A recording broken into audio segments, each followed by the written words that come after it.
इसकी दूसरी लिमिटेशन क्या थी लॉ ऑफ ट्राइड्स की, कि जो मीन या फिर कह लो एवरेज एटॉमिक मास आता है, क्या वो एक्यूरेट था? No sir. नो बस अप्रॉक्स। एग्जैक्टली। अप्रोक्सीमेट। तो मीन एवरेज एटॉमिक मास जो मिडिल मोस्ट एलिमेंट का आता है, दैट्स नॉट मिडिल मोस्ट का, mean of the other two, ठीक है, sir it's actually approx of that the element belonging in the middle. हाँ, sir इसका यूज कहाँ पर है, इस लॉ का कोई यूज भी है इसका? लॉ नहीं, देखो ये सबसे पहला मॉडल था, एक थ्योरी थी जो डोबेरियर ने दी थी, डोबेरेनियर जो भी है, और इसने एक फाउंडेशन लेकर दिया एक तरह से समझ लो। केमिस्ट्स और साइंटिफिक लोगों को एनकरेज किया कि चलो यार इतने सारे एलिमेंट्स अब हमें मिल गए हैं, पता है, तो लेट्स समहाउ अरेंज देम। तो एक पैटर्न सब ढूंढने लग गए, and he was a first person. कौन? डोबेरेनियर। उसका फुल नेम क्या था?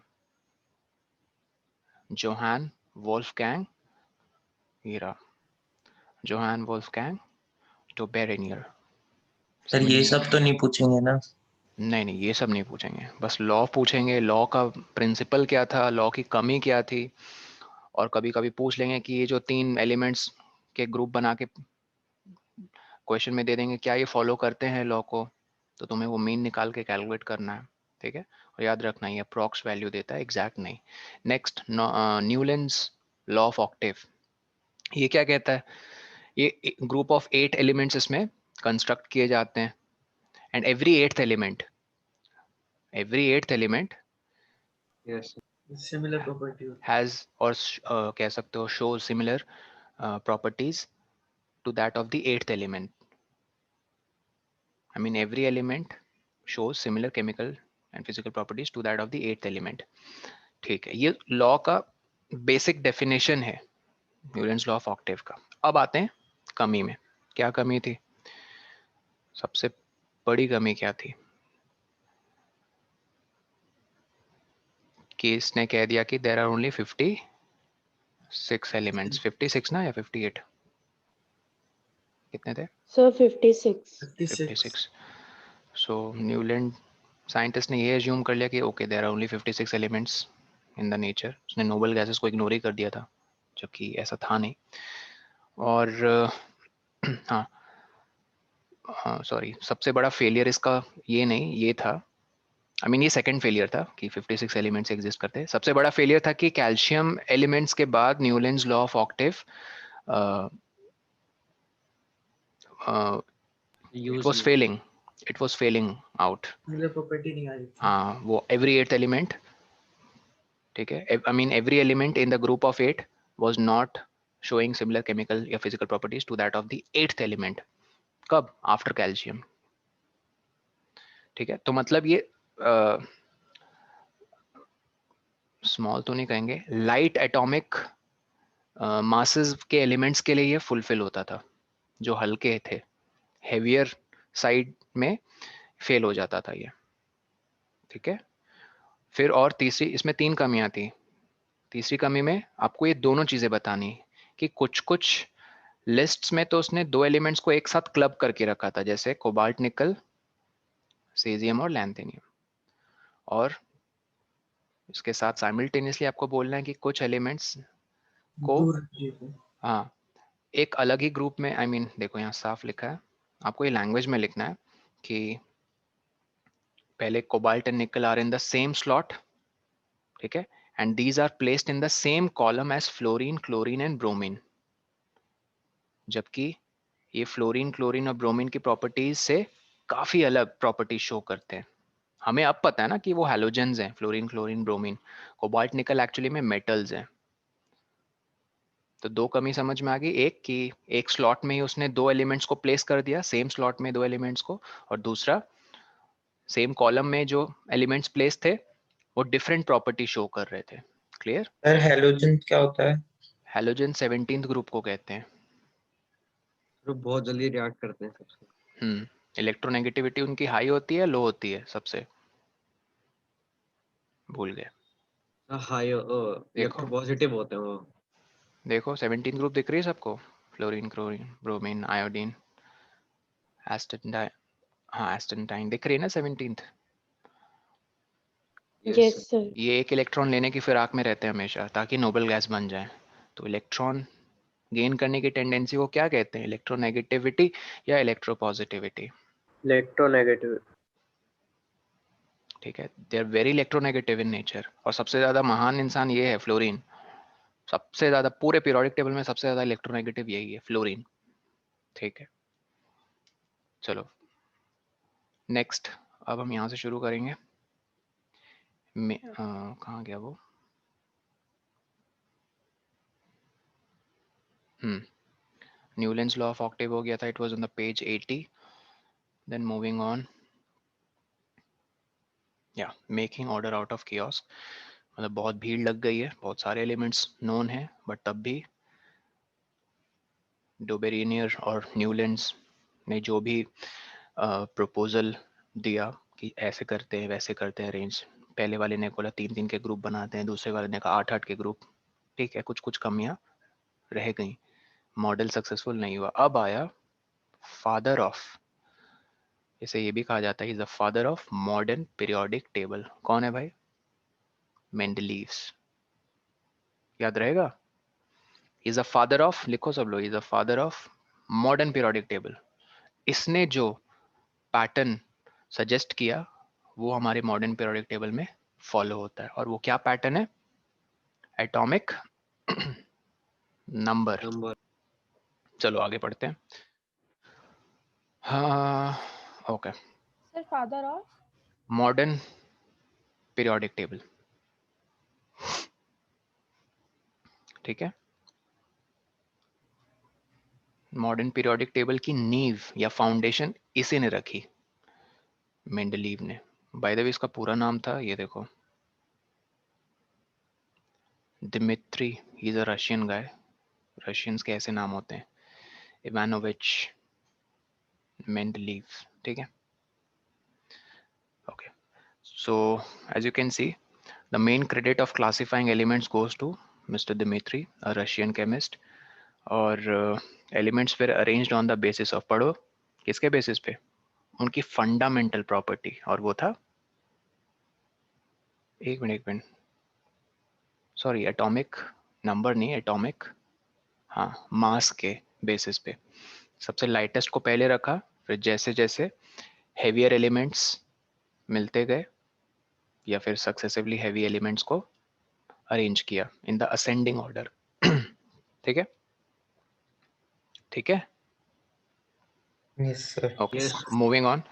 मेंडलीव ने अपना वर्क 63 एलिमेंट्स के साथ ही किया जो उस समय नोन थे। याद रखना, उसके टाइम पे कितने नोन थे? न्यूलैंड्स के टाइम में 56।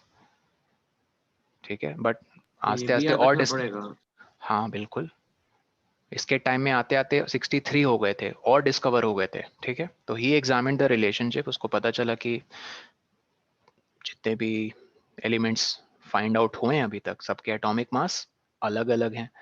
सो और ये एटॉमिक मास के चलते ही उनकी फिजिकल और केमिकल प्रॉपर्टी डिफरेंट है। सो अमंग केमिकल प्रॉपर्टी, मेंडलीव ने देखो क्या कॉन्सेंट्रेट किया, किस चीज पे ध्यान दिया, मतलब on the compounds found by elements with oxygen and hydrogen. वो सारे एलिमेंट्स का ना रिएक्टिविटी देखने लग गया, किसके मुकाबले, कि ये ऑक्सीजन के साथ कितना रिएक्टिव है या हाइड्रोजन के साथ कितना रिएक्टिव है। तो उसने इन दो एलिमेंट्स को बेसिस बनाया। किनको? ऑक्सीजन जो एम्पल अमाउंट में प्रेजेंट है एयर में, और हाइड्रोजन। इनफैक्ट ऑक्सीजन हाइड्रोजन पे शायद इसका ध्यान इसलिए किया क्योंकि ये चीफ एलिमेंट्स हैं जो वाटर मॉलिक्यूल बनाते हैं। ठीक, तो इसने किया क्या, एलिमेंट्स को रिएक्ट करवा के देखने लग गया। ठीक है, 63 से 2 निकाल लो, कितने बचे? 61 बचे। बाकी सारे 61 को ही रिएक्ट करा के देखने लग गया हाइड्रोजन एंड ऑक्सीजन के साथ। Okay, so he selected hydrogen and oxygen as they are very reactive and formed compounds with most elements. तो बहुत सारे एलिमेंट्स के साथ ये वो बना पा रहे थे क्या, कंपाउंड। एक मिनट रुको guys, just a minute, sorry, हाँ सॉरी, आवाज आ रही है गाइस? Yes, sir. हाँ, Yes, sir. तो ये 61 एलिमेंट्स को सबको इसने रिएक्ट करवा के देखा हाइड्रोजन एंड ऑक्सीजन से। तो इसने पाया कि बहुत सारे 61 में से बहुत सारे एलिमेंट्स रिएक्टिविटी शो कर रहे थे। ठीक, किसके? हाइड्रोजन एंड ऑक्सीजन के साथ। तो formula of the hydrides, hydrides उन कंपाउंड्स को कहते हैं जो हाइड्रोजन के साथ रिएक्ट करके कोई केमिकल बनाते हैं, और ऑक्साइड्स पता ही है जिसमें ऑक्सीजन इन्वॉल्व हो। तो formed by an element were treated as one of the basic properties of an element for its classification। ठीक है, कि हाइड्राइड्स कौन बना रहे हैं, ऑक्साइड्स कौन बना रहे हैं, और कितनी जल्दी बना रहे हैं। He took 63 cards, अच्छा, and on each card he wrote down the properties of one element। मान लो उसने इसमें से फ्लोरीन को निकाला, फ्लोरीन को पहले ऑक्सीजन और फिर हाइड्रोजन के साथ रिएक्ट करवाया, फिर जो भी, वैसे फ्लोरीन डाइऑक्साइड, हाँ ऑक्सीजन के साथ भी रिएक्ट करेगा ये, बट हाइड्रोजन के साथ ही करता है, HF बनाता है, मुझे पता है हाइड्रोजन फ्लोराइड समथिंग होता है। तो वो मान लो उसने फ्लोरीन का कार्ड बनाया, उसने लिख दिया कि कैसे इसने किसके साथ रिएक्ट किया, हाइड्राइड बनाया या ऑक्साइड बनाया या दोनों बनाया, कितनी जल्दी बनाया। सो he sorted out the elements with similar properties and pinned the cards together on a wall। ठीक है, कुछ सिमिलैरिटी भी उसने देखी कि अच्छा ये लोग ऑक्साइड्स ही सिर्फ बना रहे हैं, ये लोग सिर्फ हाइड्राइड्स ही बना रहे हैं, या फिर इतने सारे 10 एलिमेंट्स हाइड्राइड और ऑक्साइड दोनों बना रहे हैं। तो उन उन सारे सिमिलर कार्ड्स को एक जगह पिन कर दिया उसने। He observe most of the elements got a place in a periodic table. ठीक है, बहुतों को 61 में से जगह मिल गई पीरियोडिक टेबल में। उनको उसने अरेंज करना शुरू किया, किस ऑर्डर में? Increasing atomic masses. ये उसका बेसिस था, याद रखना, fundamental property. It was also observe that there occurs a periodic recurrence of elements with similar physical and chemical property। ये एक बहुत इंपॉर्टेंट चीज है। Atomic mass, increasing atomic mass के रिस्पेक्ट में तो उसने किया अरेंज, बट इसने एक और चीज देखी कि after every some set of elements कुछ लोग सिमिलर टाइप ऑफ प्रॉपर्टी दिखा देते।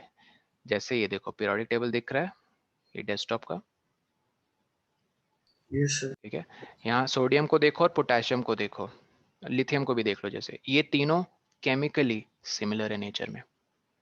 केमिकली मैंने कहा, फिजिकली नहीं। फिजिकली ऑफ कोर्स डिफरेंस इनमें, लिथियम बहुत छोटा है साइज में, पोटेशियम बड़ा है, 19 है भाई उसका एटॉमिक नंबर। ठीक है,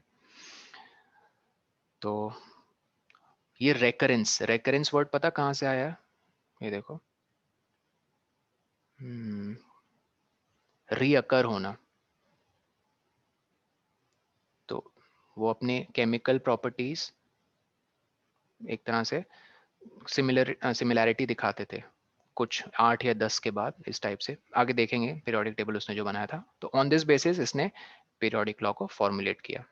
ठीक है, अब properties of the element are the periodic function of their atomic mass. ये लाइन जीवन में मत भूलना, इनफैक्ट 10 तक तो मत ही भूलना, क्योंकि ये कोटेड लाइन है, देख रहे हो ये अपोस्ट्रोफी में। तो उसने एलिमेंट्स की किस प्रॉपर्टी के बेसिस पे पीरियोडिक टेबल में एलिमेंट्स को प्लेस किया? Atomic masses. Now let's check the periodic table. And I think ये सबको पता है, पिछली क्लास जाने से पहले हमने बताया था, वर्टिकल कॉलम्स को ग्रुप कहते हैं। कितने ग्रुप्स हैं मॉडर्न में? 18। Yes, sir. Yes, sir. और हॉरिजॉन्टल रोज को पीरियड कहते हैं, हमने लास्ट क्लास में पढ़ लिया था जाने से पहले। ये देखो, this is the table that he proposed. ये बहुत हद तक सिमिलर है किसके? Modern periodic table. ठीक है, तुम लोग एक चीज देखोगे, नोबल गैसेस मिसिंग है इसके पीरियोडिक टेबल में, देख Yes, रहे हो? sir. Yes, sir. हाइड्रोजन, फिर हीलियम भूल जाओ, नोबल है। Lithium, beryllium, boron, carbon, nitrogen, oxygen, fluorine. Order देख रहे हो? वैसे चल रहा है जैसे मॉडर्न में चलता है। फ्लोरीन के बाद क्या आता है? Neon, Yeah. नहीं है mention. Sodium, magnesium, aluminium, silicon, phosphorus, sulphur, chlorine. Argon mentioned है? नहीं है।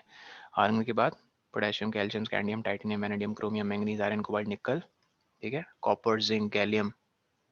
गैलियम तो जल्दी आ गया, वैसे जिंक के बाद होता है आयरन, कोबाल्ट, निकल, कॉपर, जिंक। नहीं, गैलियम होता है शायद जिंक के बाद, राइट। Gallium, germanium, arsenic. ठीक है, तो काफी हद तक तुम देख रहे हो मॉडर्न पीरियोडिक टेबल काफी क्या एग्जैक्ट मॉडर्न पीरियोडिक टेबल ही है, बट पता क्या कुछ कुछ एलिमेंट्स आपको बीच में मिसिंग दिखेंगे। जैसे यहाँ मॉडर्न पीरियोडिक टेबल में कहाँ तक अभी तक पूरा मैच हो रहा है, गैलियम जर्मेनियम आर्सेनिक सेलेनियम, ठीक है। फिर ब्रोमीन के बाद देखो यहाँ क्या आ रहा है, क्रिप्टॉन, जो कि उसके टेबल में मेंशन नहीं है, नोबल गैस।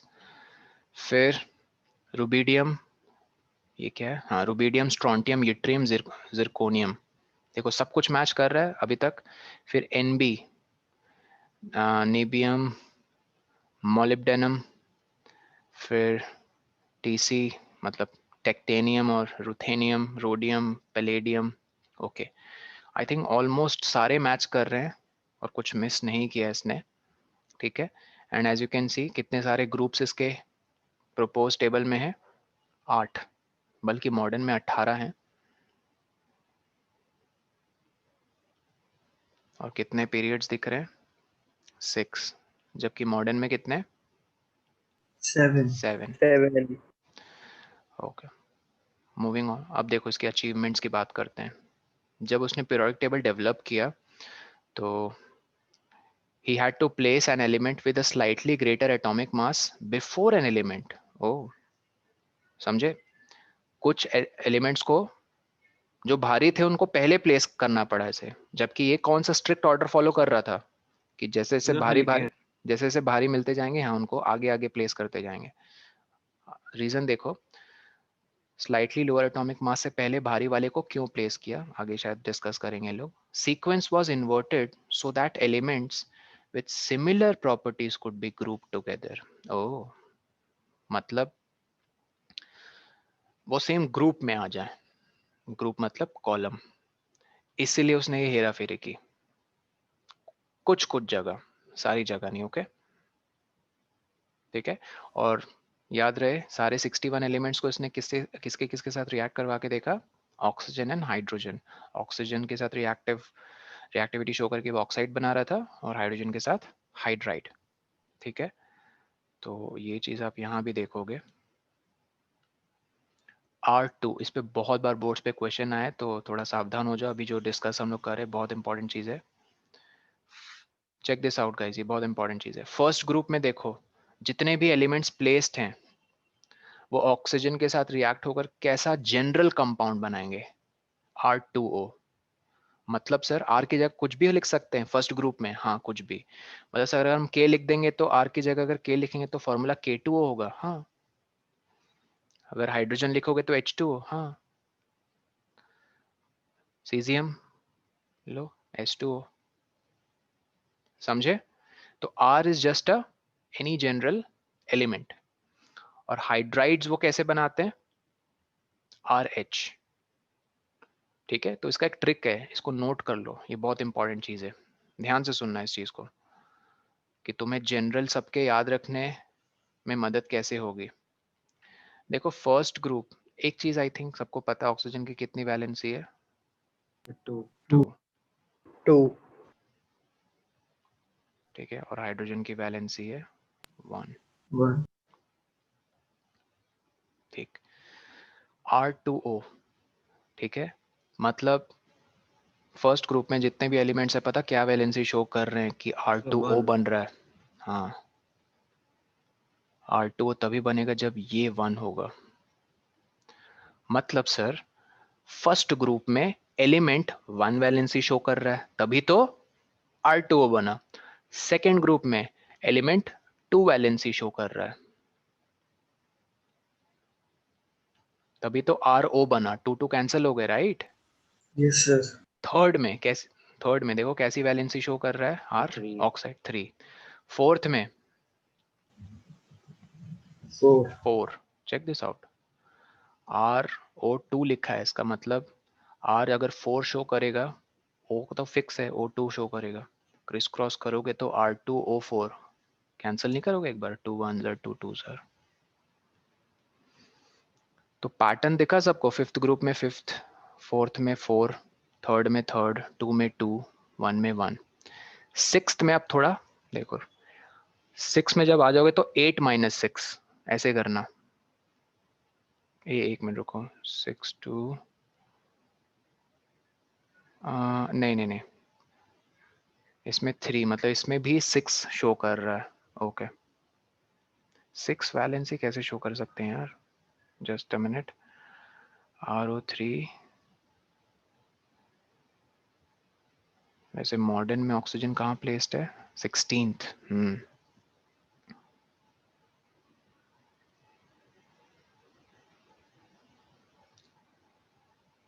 ओके ऑक्सीजन की तो 2 होती है ना, तो 2 फिर ये होती है राइट। और यहाँ पे जितने भी इस ग्रुप में हैं वो सारे के सारे नॉन मेटल्स हैं, और नॉन मेटल्स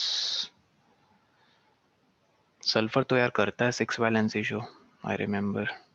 क्रोमियम, एक मिनट इसमें बाद में आते हैं 6 वाले तो आप में। ऑक्सीजन के साथ ही तो ऑक्साइड कैसे बन सकता है? ऑक्सीजन, ऑक्सीजन के साथ ये देखो O2 बनाएगा ना। सर फिर ये हाइड्रोजन भी जो फर्स्ट ग्रुप था, फिर वो RH की जगह RH हाँ मतलब H2 बनाएगा वो। H कैसे लिखोगे, H2 लिखोगे ना, नहीं समझे। R समझ क्या गया। है, एनी जनरल है तो H कोई लिखता नहीं, H2 लिखोगे। एक मिनट, 6th और 7th में बाद में आएंगे, आगे पहले पढ़ लेते थोड़ा। Check this out. इसमें कह रहे हैं कि ये जो आपने बताया है, इस पे कैसे क्वेश्चन आ सकते हैं? बता रहा हूँ अभी, एक मिनट पहले रीड करते हैं वही डिस्कस करें।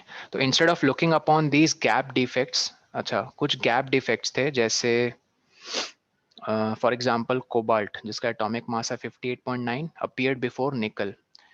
ये क्वेश्चन बोर्ड में बहुत, आई मीन बहुत नहीं, as far as I remember 2 बार एटलीस्ट पूछा गया है कि बताओ मेंडलीव्स के पीरियोडिक टेबल में, ठीक है, कब हमें या किन दो मेटल्स, किन दो एलिमेंट्स के बीच में देखने को मिला कि heavier atomic element was placed before the lighter one. These are the 2 examples. कौन से दो, कोबाल्ट एंड निकल। कोबाल्ट का है 58.9, निकल का है 58.7। Of course cobalt is heavier. Cobalt को टेक्निकली कब आना चाहिए, निकल के बाद, लेकिन उसको निकल के पहले प्लेस करते हैं। ये देखो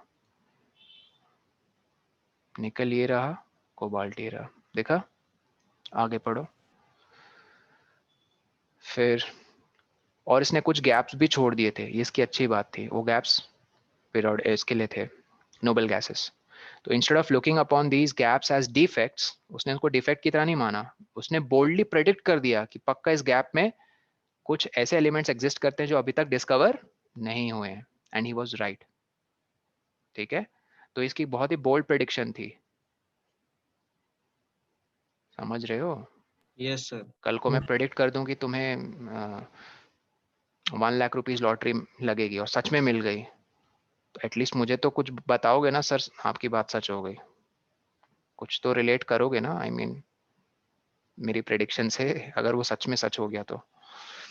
चलो द एग्जिस्टेंट, तो इसकी बोल्ड प्रेडिक्शन सच हो गई। Next, Mendeleev name that by prefixing a Sanskrit numeral, एक, संस्कृत पढ़ी होगी, एकादशी जैसे बोलते हैं, eka means 1, to name of preceding elements in the same group. अच्छा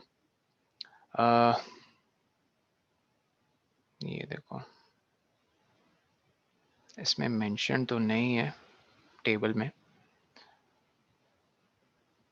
जैसे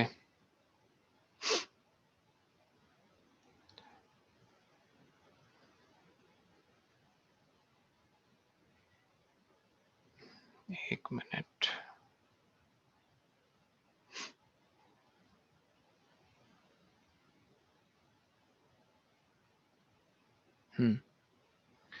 जैसे देखो स्कैंडियम, गैलियम, जर्मेनियम, ठीक है, these were discovered later and they have properties similar to A का boron, A का aluminium, A का silicon respectively. So the properties of A का aluminium predicted by Mendeleev's and those of the element, ठीक है, gallium which was discovered later and replaced A का aluminium. देखो इससे कहना ये चाह रहे हैं कि for example अरे ए का क्या? बता रहा हूँ, एका का मतलब 1 होता है, ये तो पता चल गया, संस्कृत वर्ड है। और ए का वर्ड वो कब यूज कर रहा था, किसी एलिमेंट के नेम के पहले किन एलिमेंट्स के नेम के पहले सर वो यूज कर रहा था एका? उन एलिमेंट्स के नेम के पहले वो एका यूज कर रहा था जो कि सेम ग्रुप में, हाँ, जो सेम ग्रुप मतलब कॉलम या रो, कॉलम ना, जो सेम ग्रुप में लाई करते हैं। जैसे ये देखो, बोरॉन, एल्यूमिनियम, स्कैंडियम, गैलियम, ये एक ग्रुप में लाई करते हैं, यस सर। ठीक है। और वो क्यों कर रहा था ये एका? उनके वर्ड आई मीन उनके नाम से पहले क्यों ये प्लेस कर रहा था?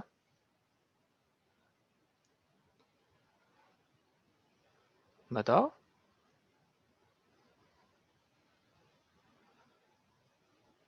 तो यही तो क्वेश्चन था। अरे भाई, लेटर डिस्कवर हुए थे, ये देखो, ये देखो, for instance scandium, gallium, germanium, comma, discovered later have properties similar to एका बोरॉन, एका एल्यूमिनियम, एका silicon respectively.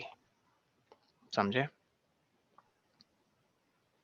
Yes sir boron aluminium ऐसे समझो, एल्यूमिनियम डिस्कवर नहीं हुआ मेंडलीफ के टाइम में, तो उसने एका समथिंग नाम लिख दिया, ठीक है। लेकिन जब वो डिस्कवर हुआ तो मेंडलीफ की जो प्रेडिक्शन थी कि यहाँ जो भी एलिमेंट आएगा वो ऐसे बिहेव करेगा, एंड ही वाज राइट। तो जैसे एका एल्यूमिनियम प्रेडिक्टेड बाय मेंडलीफ, ठीक है, और बाकी जो एलिमेंट्स थे जैसे गैलियम जो बाद में डिस्कवर हुए थे, एंड रीप्लेस्ड एका aluminium in the list. Sir I mean, boron ये यही क्यों लिए इन्होंने, इसने बस बोरॉन यस सर, एल्यूमिनियम। समझ आ गया सर। अब तुम जैसे 1 to मान लो 61 तक चल रहे हो लाइन में, तुम्हें बीच में 13, 20, 22 ये सब एलिमेंट्स मिल नहीं रहे हैं, जो नोबल गैस वाले कॉलम में नहीं आ रहे हैं, तो तुम क्या करोगे? वहां गैप्स नहीं छोड़ा इसने, इसने गैप सिर्फ लास्ट वाले ग्रुप में, मतलब लास्ट वाले, कोई हाँ और नाम रख दिया उसका। एग्जैक्टली, कुछ और नाम रख दिया। लास्ट वाले ग्रुप में उसने कोई नाम यस नहीं रखा सर, उसने, उसकी बोरॉन से प्रॉपर्टी मिल रही थी तो उसने हाँ, बोला कि फर्दर डिस्कवर होंगे, ये तो वो सेम इसके जैसे प्रॉपर्टीज बिहेव था। करेगा, एग्जैक्टली लेकिन उसकी बोल्ड प्रेडिक्शन याद रखना, वो सिर्फ लास्ट ग्रुप के लिए थी, विच वाज नोबल गैस, ठीक है। तो यहाँ जैसे एका एल्यूमिनियम उसने प्रेडिक्ट किया कि ओके उसका मास 68 होगा, एंड इट वाज रीप्ले, तो मैं फिर से बता दूं, ये नहीं हुआ था डिस्कवर, ये बोरॉन हो चुका था डिस्कवर, ठीक है। एल्यूमिनियम, सिलिकॉन, गैलियम नहीं हुए थे। तो उसने बोला यहाँ जो भी आएगा तो एका समथिंग, उसका जो नाम उसने रख दिया, और फिर लेटर फाइंड आउट, जैसे एका एल्यूमिनियम गैलियम की जगह उसने नाम रखा था, तो लेटर ही फाउंड कि गैलियम का जो एक्चुअल में मास था वो उसके प्रेडिक्टेड मास से काफ़ी हद तक मैच करता था, और वो सेम टाइप ऑफ ऑक्साइड बनाता था जो उसने प्रेडिक्ट किया था, E2O3। तो जब गैलियम सच में डिस्कवर हो तो Ga2O3 बनाता था, यही चीज़ है। समझ में आया ये सबको? Yes, sir. Okay, moving on. तो इससे वो कन्विंस हो गया, आई मीन वो नहीं, सॉरी, लोग कन्विंस हो गए कि इसने जो भी प्रेडिक्शन की है, एक तो बोल्ड प्रेडिक्शन और एक ये जो एका एल्यूमिनियम, एका गैलियम और एका जर्मेनियम, ये दोनों ही करेक्ट हो गए लेटर, एंड इससे फिर लोगों को यूजफुलनेस पता चल गई, आई मीन यूजफुलनेस दिखने लग गई मेंडलीव्स के पीरियोडिक टेबल में। तो फर्दर इट वाज बहुत ही एक्स्ट्रॉर्डिनरी सक्सेस मिला इसे कि उसकी प्रेडिक्शन सच हो गई, एंड ठीक है, और इसकी ये भी प्रेडिक्शन सच हो गई जो हम बात कर चुके हैं, नोबल गैसेस वाली। एंड हाँ, और एक बात, कोई पूछ दे कि बाद में क्यों डिस्कवर हुई थी नोबल गैस, उस समय क्यों नहीं? क्योंकि इनका क्या नेचर है? इनर्ट। इनर्ट क्या होता है? वेरी रिएक्टिव या लीस्ट रिएक्टिव? लीस्ट है।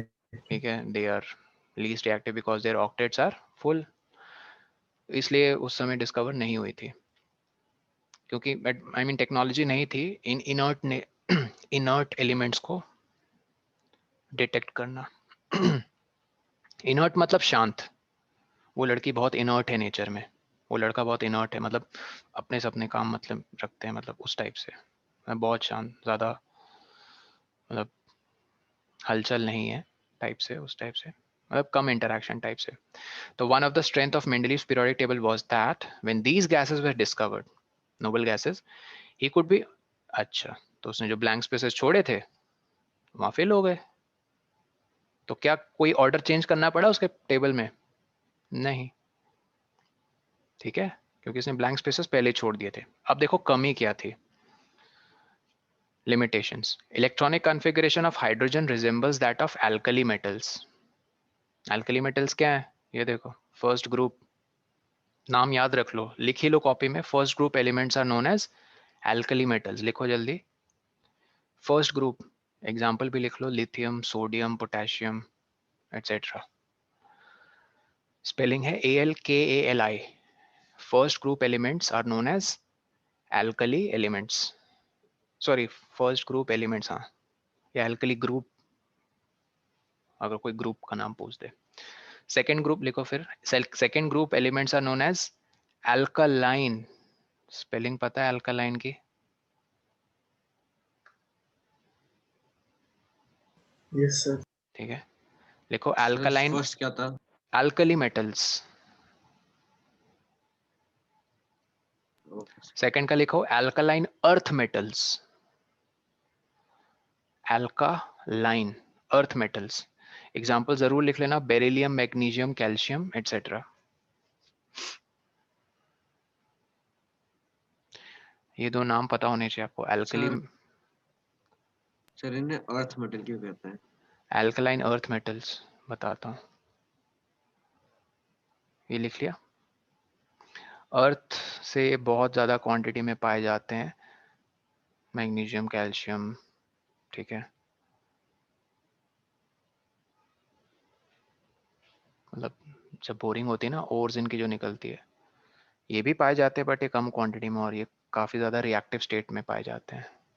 ये भी रिएक्टिव स्टेट में, लेकिन इनको आसान होता है सेपरेट करना, क्योंकि फर्स्ट ग्रुप एलिमेंट ज़्यादा रिएक्टिव होंगे या second group? First group, first. ठीक है। ठीक है, अब देखो गलती क्या हुई, मतलब लिमिटेशन क्या, हाइड्रोजन को इसने फर्स्ट ग्रुप में प्लेस कर दिया, जो किससे मैच करता है, अल्कली मेटल्स के नेचर के साथ। लेकिन अल्कली मेटल्स जब हाइड्रोजन के साथ कंबाइन करते हैं, सॉरी, जैसे अल्कली मेटल्स हैलोजेंस के साथ कंबाइन करते हैं, हैलोजेंस पता है ना, ये भी लिख ही लो यार, लिखो 17 group elements are known as halogens. Sir electronegative होते हैं बहुत। हाँ, एग्जाम्पल लिखो, fluorine, chlorine, bromine, iodine etcetera. 17th group elements are known as halogens. 18 group बता दोगे ना, नोबल गैस, ठीक है। तो ये चार ग्रुप्स का नाम पता होना चाहिए आपको, उनके एलिमेंट्स क्या कहलाते हैं, alkali group, alkaline earth metal group, halogen group, noble gas group, या इनर्ट ग्रुप भी कहते हैं इसको कभी कभी। इनर्ट क्यों, समझ रहे हो ना, इनर्ट मतलब कोई रिएक्टिविटी शो नहीं करते हैं, ठीक है। यहाँ देखो तो एल्कली मेटल्स बहुत जल्दी कंबाइन करते हैं हैलोजेंस के साथ, जो 17 ग्रुप में है। एग्जाम्पल देख लो, जैसे NaCl, NaF, sodium fluoride, sodium iodide, ठीक है, आयोडीन की आई थिंक, हाँ वैलेंसी तो 1 ही होती है, ठीक है। और ऑक्सीजन और सल्फर के साथ भी, ऑक्सीजन सल्फर किस ग्रुप में है, ये देखो 16th ग्रुप, ठीक उससे पहले वाले ग्रुप, 17 से पहले वाला ग्रुप, ठीक है। अब as shown in the example, ये कुछ एग्जाम्पल्स दिए हुए हैं, NaCl, Na2O, Na2S। लेकिन इसने फिर देखा कि on the other hand, just like halogens, hydrogen also exists as diatomic molecules and it combines with metal and non-metals to form covalent compounds। मतलब हाइड्रोजन खुद के साथ रिएक्ट होकर डाइवेलेंट कंपाउंड बना देता है H2, लेकिन क्या Na खुद के साथ रिएक्ट होकर, कभी तुमने ये नाम सुना है Na2, K2, Li2? नहीं, ये नहीं ना, ऐसे देखें कंपाउंड्स कभी, H2 तो देखा है हाइड्रोजन गैस, ये क्या इंडिकेट करता है, आयोनिक कंपाउंड या कोवेलेंट कंपाउंड? कोवेलेंट। Covid. तो उसने क्या एक मतलब इसने नहीं देखा, बाद में लेटर साइंटिस्ट ने ये कमी पाई उसके अरेंजमेंट में कि हाइड्रोजन की प्लेसमेंट उससे गलत हो गई। ये देखो सारे फर्स्ट ग्रुप के elements except hydrogen of I am talking, ये सारे के सारे इनके साथ रिएक्ट होकर को आयोनिक बनाए कंपाउंड, किनके साथ, हैलोजेंस के साथ, और इनके साथ भी रिएक्ट होते थे, आयोनिक कंपाउंड बनाते थे। लेकिन हाइड्रोजन तो ठीक है, ये भी होता था इनसे रिएक्ट, जैसे HCl, HF, H2O, HS नहीं होता, H2S होता है, हाइड्रोजन सल्फाइड। ठीक है, ये भी रिएक्ट हो रहा है, लेकिन एक कोवेलेंट कंपाउंड्स बनाता था। कैसे कंपाउंड्स? कोवेलेंट, आयोनिक नहीं। और वो छोड़ो, खुद के साथ भी रिएक्ट करता था hydrogen to form diatomic molecules. ये भी कोवेलेंट ही होगा। बात समझ में आ रही है? बहुत इंपॉर्टेंट पॉइंट है। हाइड्रोजन मेटल्स और नॉन मेटल्स के साथ कैसा कंपाउंड बनाता था? कोवेलेंट, आयनिक नहीं बनाता था। ठीक है, तो इसीलिए certainly no fixed position can be given to hydrogen in the periodic table. So this was the first limitation of Mendeleev's periodic table. तो he could not assign a correct position, इसलिए बाद में डिस्कस हुआ, discover हुआ कि ये गलत placement कर दी हाइड्रोजन की। Later also isotopes were discovered. Mendeleev के बाद आइसोटोप्स डिस्कवर हुए थे, इसको तो पता नहीं था आइसोटोप्स क्या होते हैं। आइसोटोप्स हमने डिस्कस की थी फर्स्ट क्लास में, elements with same atomic number but different atomic mass. ठीक है, तो आइसोटोप के आ जाने से क्या चेंजेस आ जाएंगे? अरे भाई, उनके मासेस डिफरेंट होंगे ना, क्योंकि Yes. आइसोटोप्स होते हैं Yes, सेम, हाँ same atomic number but different atomic mass. मास। और इसने, किसने, मेंडलीव्स ने अपने पूरे पीरियोडिक टेबल को किस एक बेसिक सिद्धांत पे Atomic अरेंज किया था? mass. Exactly, Atomic. Atomic mass, increasing atomic mass में हम सजाएंगे एलिमेंट्स को। बट लेटर जब आइसोटोप्स डिस्कवर हुए तो उनको पीरियोडिक टेबल में अरेंज करने की जगह ही नहीं बची। ठीक है, अब देखो आगे ये लिमिटेशंस कैसे पूरी हुई। दो कमियां समझ में आई सबको, एक हाइड्रोजन वाली बात और एक आइसोटोप्स वाली बात। Next, thus isotopes of an elements posed a challenge to Mendeleev's periodic table, and another problem was that of atomic masses do not increase in a regular manner in going from one element to the next. Regular manner मतलब एक linear pattern नहीं है, जैसे graph बनाते हो उसका। तो मतलब किसी की बहुत ज्यादा थी बढ़ रही थी, किसी की कम बढ़ रही थी। हाँ एग्जैक्टली, जैसे 2x ये पढ़ते हो ना, y is equal to 2x ninth में। Non-uniform थी. एग्जैक्टली, नॉन यूनिफॉर्म या नॉन लीनियर। हम कैसे प्लॉट करते हैं नाइन्थ में, x1 पुट करो तो ये 2, ये 2 पुट करो तो 4। तो तुम प्रेडिक्ट कर सकते हो नेचर कि हाँ x10 पुट करेंगे तो 20 हो जाएगा। तो एक तरह की यूनिफॉर्मिटी है, बट जब ग्राफ ऐसा बने, ऐसा छोड़ो, ऐसा भी नहीं, इसको भी तुम प्रेडिक्ट कर सकते हो, कुछ ऐसा बने इस टाइप से। ठीक है, काफी ज्यादा नॉन लीनियर। तो इसके लिए एग्जैक्ट मैथ्स में इक्वेशन नहीं है, होगी भी तो बहुत लंबी चौड़ी होती है। ये सब तो अभी तुम्हारे सिलेबस का पार्ट भूल जाओ, सब मास्टर्स में पढ़ते हैं। एग्जैक्टली इसको पिक्चराइज करने के लिए बहुत सारे वेरिएबल्स लेकर आने पड़ते हैं, तो ये चैलेंज था। Next, so it was not possible to predict how many elements could be discovered between two elements. इसको नोट करो सब लोग, ये बहुत बहुत इंपॉर्टेंट पॉइंट है, लिखो सब लोग।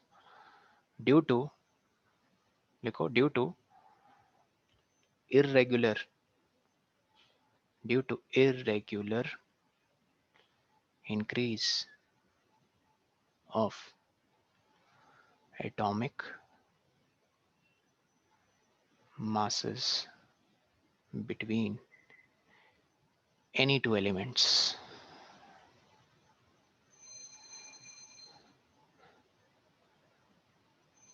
in Mendeleev's periodic table,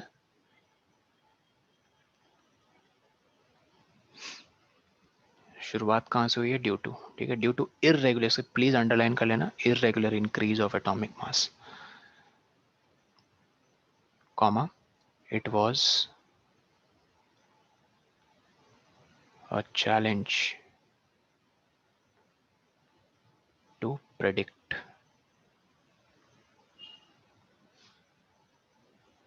elements discovered. एक minute, it was challenged to predict elements between any two if discovered in future. If discovered in future, ठीक है.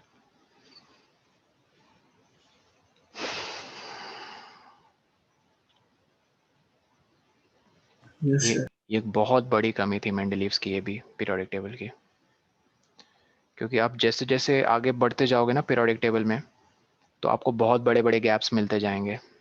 कोई दो एलिमेंट्स कंसेक्यूटिव की बात कर रहा हूँ, मतलब आजू बाजू जो अगल बगल है ना लोकेटेड, उनके बीच में एटॉमिक मास का बहुत बड़ा गैप आ जाएगा तुम जैसे जैसे आगे बढ़ोगे. तो first thing I would recommend everyone to install this application. ठीक है, इसका सिंबल कुछ ऐसा दिखता है, चेकआउट. स्क्रीन में देख रहे हैं सब लोग? पीरियोडिक टेबल दिख रहा है, पीटी. Yes, sir. सर मेरे पास है. गूगल प्ले स्टोर में जाना, और यस सर, है iOS में भी मेरे होगा पास. अगर कोई आईफोन यूज़ कर रहा है, iOS प्लेटफॉर्म से प्लीज़ डाउनलोड कर लेना. बहुत अच्छी ऐप है. और यस सर, उसमें सब कुछ दिखाता है हर एक एलिमेंट का. एग्जैक्टली पूरी उसकी मतलब एनाटॉमी कर लेते हैं, बहुत सारी डिटेल्स हैं. खैर, मैं बस तुम लोग को ये इसलिए कह रहा हूँ, इसमें आप एक चीज़ ऑब्जर्व करना, जैसे नीचे चले जाना यूरेनियम और नेपटूनियम में. मुझे देखो यूरेनियम बहुत खास इसका नाम याद रहता है, क्योंकि इस चैप्टर की पूरी जो स्टार्टिंग है ना, पता है ना, स्टार्टिंग शुरू से लेकर कितने तक नेचुरली यूरेनियम कहाँ पे अकरिंग, है? शुरू से लेकर कितने तक नेचुरली अकरिंग एलिमेंट्स हैं? 1 से 92 या 1 से 94? बताओ सीरियल वाइज 94, 1 से 90. हाँ, 1 से 94, 1 से 94 है ना Yes, sir. लाइन से. तो 94th में है तुम्हारा प्लूटोनियम, जो यूरेनियम के ठीक हाँ दो बाद आता है. मतलब प्लूटोनियम के बाद जितने भी हैं वो क्या है? Natural, Man-made. सिंथेटिक, सारे मैन मेड है. तो मैं ये कह रहा हूँ हेवियर साइड में जाना, मतलब दूर चले जाना, 60-61 को देखना, इनके बीच में कितना एटॉमिक मास का गैप है, डिफरेंस निकाल लेना. फिर चले जाना जैसे 96-97. तो जैसे जैसे तुम हेवियर एलिमेंट्स की तरफ जाओगे ना, ये गैप बढ़ता चला जाएगा, बस यही बात है. तो अब मान लो 100 का गैप आ गया दो एलिमेंट्स के बीच में. अब भाई 100 का अगर गैप है, तो उसमें बीच में मान लो 10 एलिमेंट्स फ्यूचर में कभी डिस्कवर हो गए, तो कैसे उनको जगह देंगे? या 10 नहीं तो चलो एक ही हो गया अगर डिस्कवर, तो ये कमी थी. I mean he was not able to accommodate this. Okay. Sir, हाँ, तो फिर इसके बाद दोबारा फिर बना लेते पीरियोडिक टेबल. इम्प्रूवमेंट्स हुए ऑफ कोर्स. ठीक है, एक मिनट रुको.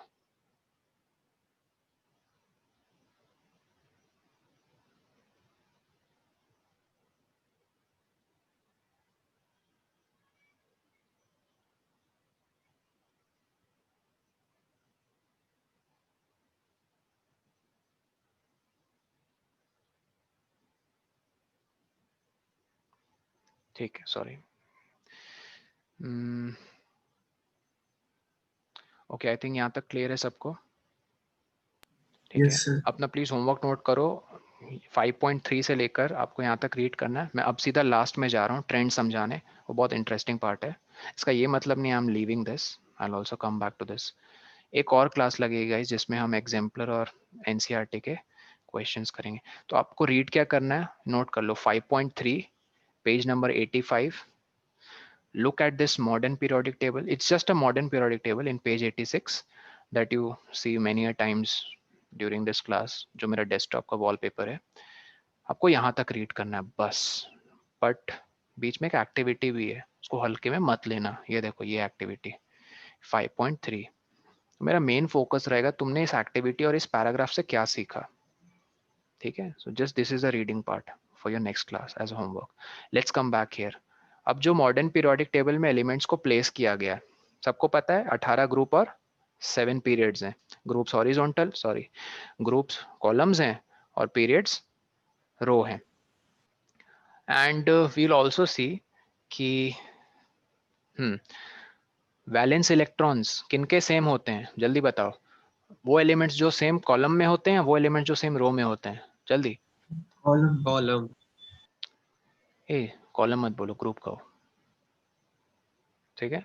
आई मीन वो एलिमेंट जो सेम ग्रुप में होते हैं उनके वैलेंस इलेक्ट्रॉन सेम होते हैं। लिखो इस लाइन को, elements placed in same groups have elements placed in same group in the modern periodic table, ये भी लिख लो।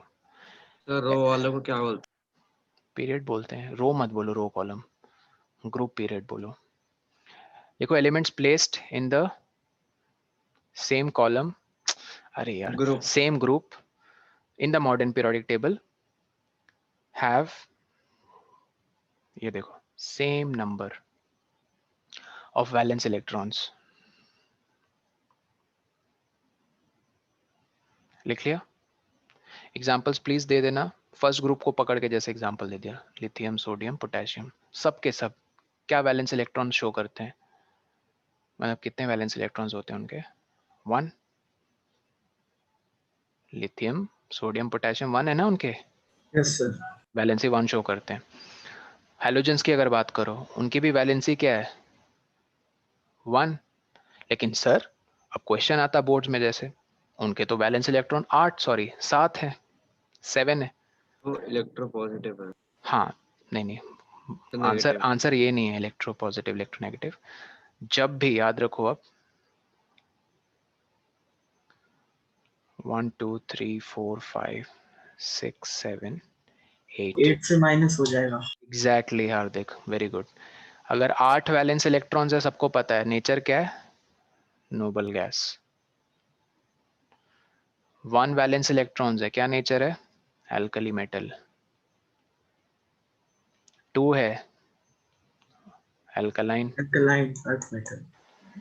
अगर तुम एक पैटर्न नोटिस करो, ये सारे कैसी टेंडेंसी रखेंगे, इलेक्ट्रॉन लूज करने की, यस सर इलेक्ट्रॉन लूज करने की टेंडेंसी मतलब electro positive positive, very good. सब Positive. मेटल्स हैं।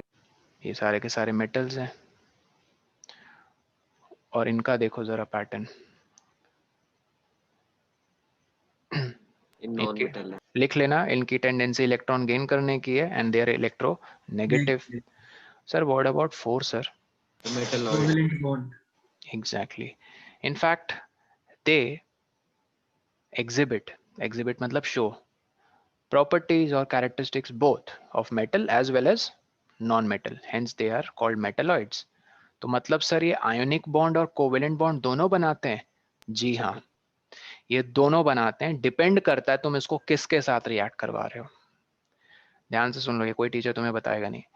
जो मेटलॉइड्स होते हैं वो मेटल्स और नॉन मेटल्स दोनों की तरह बिहेव करते हैं, पहली बात, इसलिए इनको मेटलॉइड्स बोलते हैं।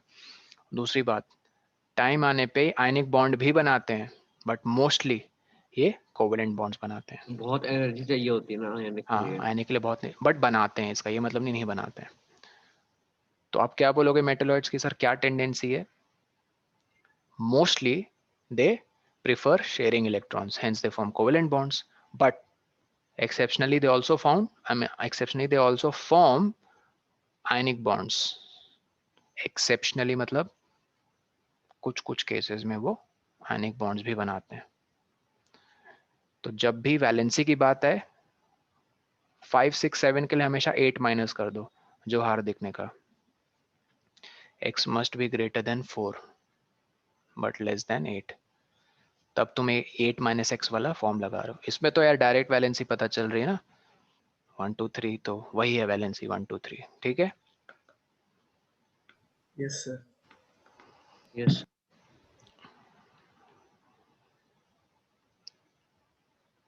अब और एक पैटर्न देख लो, इस पे भी बोर्ड्स में बहुत बार क्वेश्चन पूछा गया। जिनकी वैलेंसी 1 है क्या ग्रुप है, फर्स्ट ग्रुप सर। जिनकी वैलेंसी 2 है क्या ग्रुप है, second group. Third group, fourth. अब देखो, अब आया ऊंट पहाड़ के नीचे, देखो फोर्थ ग्रुप क्या है, इनफैक्ट वो छोड़ो, तुम थर्ड ग्रुप देखो क्या है, देखो पढ़ो थर्ड ग्रुप में क्या क्या लाई कर रहे हैं, पढ़ो जल्दी से। कैंडियम। हाँ आगे पढ़ो, ये ट्रियम है वो वाई। फिर हाँ, फिर वो सीरीज शुरू हो रही है ना लैंथेनाइड्स एक्टिनाइड्स की, चलो भूल जाओ। एक्चुअली है तो ये third group, but modern periodic table में थर्ड से लेकर ये 12 तक मैंने बताया था ना, इसकी एक अलग ही जगह होती है और ये मल्टी वैलेंसी शो करते हैं। इनको ट्रांजिशन मेटल्स कहते हैं, ट्रांजिशन मेटल की ग्रुप। अगेन 11-12 में अगर लोगे साइंस तो उसको बहुत डिटेल में पढ़ोगे। सीधा आ जाओ 13th ग्रुप में। एक्चुअली में 13th ग्रुप पता क्या शो करते हैं? ओहो हाँ, 13 ग्रुप के एलिमेंट्स क्या शो करते हैं? वैलेंसी 3। तो तब तुम 8-3 वाला कॉन्सेप्ट नहीं लगाओगे, 18-13 वाला। तो मतलब सर देखो मैं कहना क्या चाह रहा हूँ, जिनकी वैलेंसी 3 है ना, कभी मत कहना कि वो थर्ड ग्रुप में लाई करते हैं, वो 13th ग्रुप में लाई करते हैं। मतलब तुमने किया क्या, 10 ऐड कर दिया, मतलब इन सब में करेंगे 10 ऐड, यस 10 + 3 तो 13 बीच ग्रुप। के क्या था फिर वो, क्या बीच के क्या थे? जो बीच के नहीं नहीं, ये 12 था। वैलेंस इलेक्ट्रॉन निकालने, अब मैं ग्रुप्स बता रहा हूँ। 8-x वाला था वैलेंसी, मतलब number of valence electrons find करने का कॉन्सेप्ट। अब मैं ग्रुप्स बता रहा हूँ। क्वेश्चन देखो बोर्ड्स में ऐसे पूछते हैं, तुम्हें कोई एलिमेंट दे दिया x और कहेंगे कि उसकी वैलेंसी है 5, पता क्या पूछेंगे, बताओ किस ग्रुप में लाई करता है? फट से 5 वैलेंसी तो 5th ग्रुप लिख देंगे, लेकिन 15 10 प्लस करना है उसमें। तो अगर तुम एक चीज नोटिस करोगे, ये पैटर्न 10+ वाला कब से फॉलो हो रहा है? 3 ऑनवर्ड्स।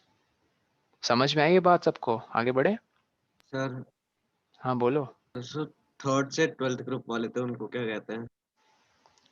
थर्ड से 12th, वो कहा ना क्या कहते हैं उसको, ट्रांजिशन मेटल्स। वो पढ़ना नहीं है तुम्हें। ओके। समझ में आए सबको, लड़कियों एंड लड़कों? Yes, 8-x वैलेंस वाला था, वैलेंस इलेक्ट्रॉन वाला कॉन्सेप्ट, और ये था किस ग्रुप में लाई करते हैं। जब वैलेंसी दे देंगे पूछेंगे किस ग्रुप में लाई करते हैं, तो 10+ ऐड करना है। वो तभी करना है जब 3 4 5 6 7 या 8 वैलेंस। 8 वैलेंसी तो आंख बंद करके बोलोगे नोबल गैस है, और फटाक से याद आएगा नोबल गैस, अच्छा लास्ट ग्रुप 18th ग्रुप, ठीक है उसमें भी, लेकिन 10+ वाला कॉन्सेप्ट लग रहा है। Moving on.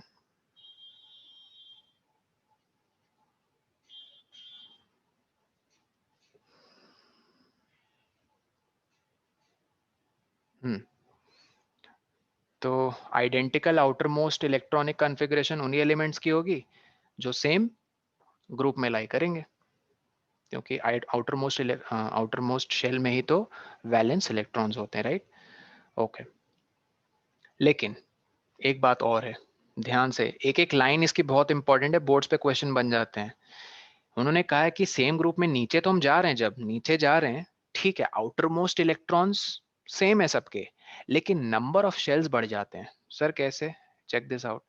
सबसे ऊपर क्या है? हाइड्रोजन से नीचे आओ अगर, लिथियम, उसके नीचे सोडियम, उसके नीचे कैल्शियम। KLMN फॉर्म देखो, लिथियम का क्या है? बस 3 ना? हाँ यस सर। 3। पोटेशियम का क्या है? ए मैंने क्या लिख दिया, हो 3, सो सॉरी 2 1। पोटेशियम का क्या है? 281। 281 KLMN, हाँ। और पोटेशियम कह रहा हूँ, सो सॉरी, सोडियम का। पोटेशियम का बताओ क्या है?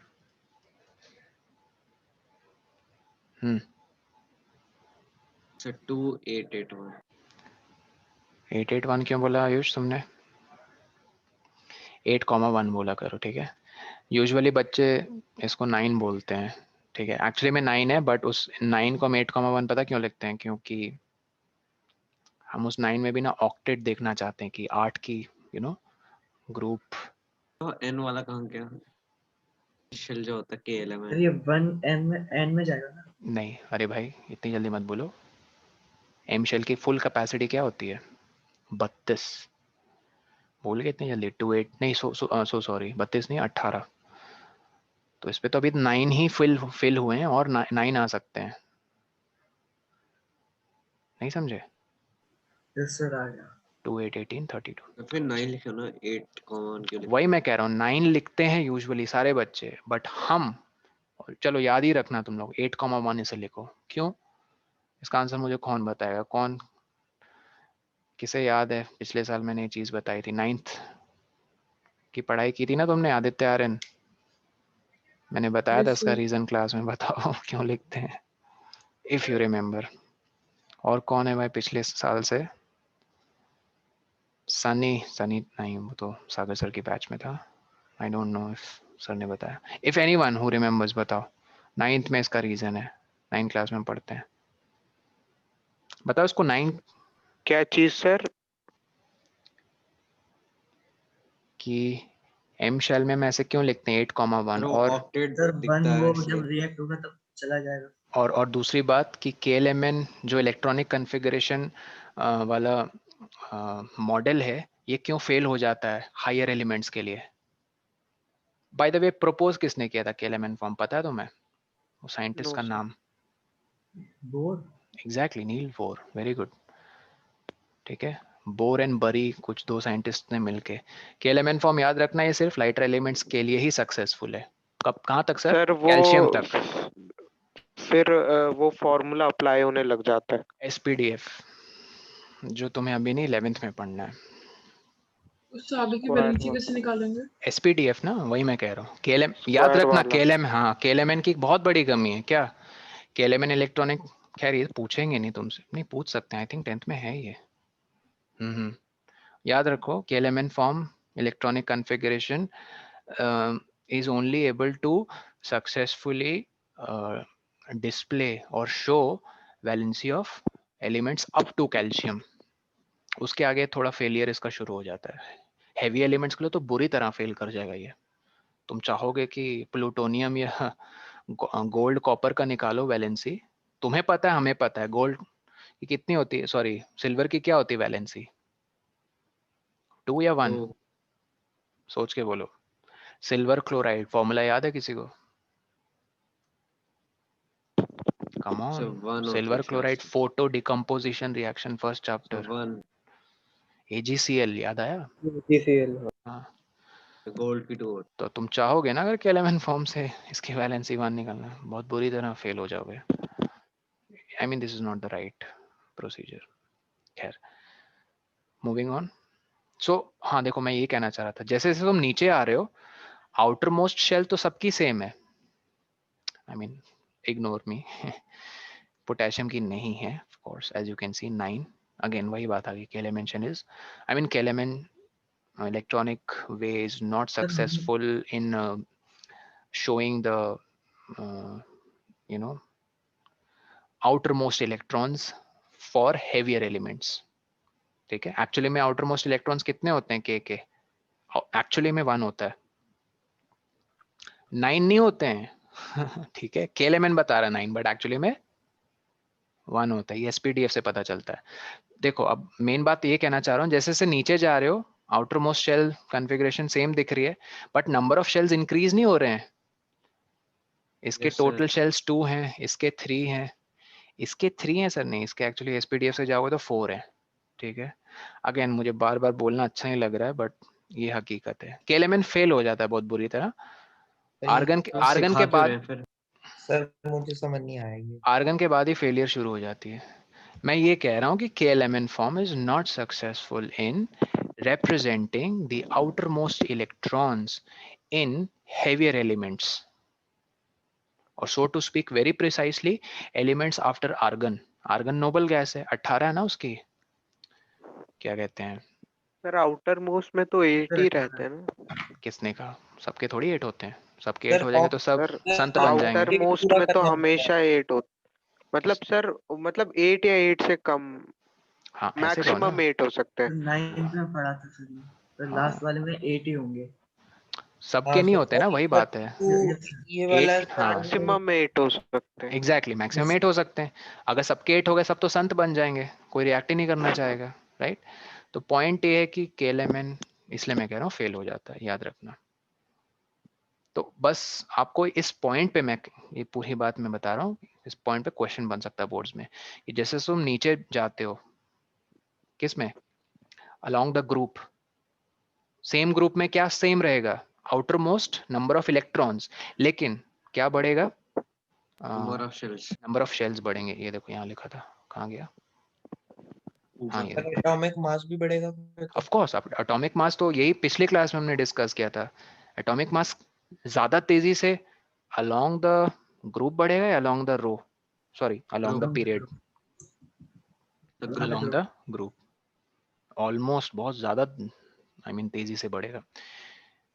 ठीक है, ये एक्चुअली मेरा फेवरेट पार्ट है इस पूरे चैप्टर का, क्योंकि इस पे बहुत क्वेश्चंस बनते हैं एंड सो सॉरी थोड़ा टाइम रह गया है and we are still behind, थोड़ा सा पार्ट बच रहा है guys, so we will continue this in the next class. Again जाने से पहले बताओ कोई डाउट्स पूछने हैं? No sir. तो याद रखना इस संडे टेस्ट है तुम्हारा, सर ऑब्जेक्टिव ओरल टेस्ट है, ठीक है? ओरल 5-5 के ग्रुप्स में सबको आना है, मैं स्लॉट्स बता दूंगा सबको,